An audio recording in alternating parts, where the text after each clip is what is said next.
Connection zote tayari zote zipo tayari hapa. Kwa hiyo tunaenda kuwasha device yetu.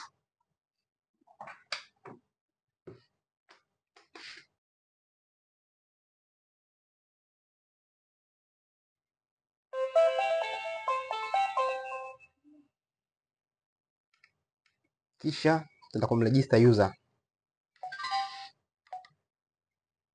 Ni user kuandika jina lake, tunaandika test.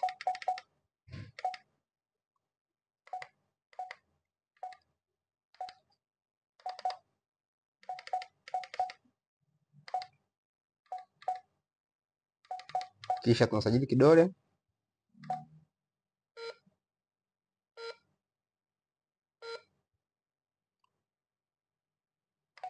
Pia unaweza kuongezea kadi kwa huyo user ambaye umemsajili. Edit kadi. Kadi yetu hii hapa.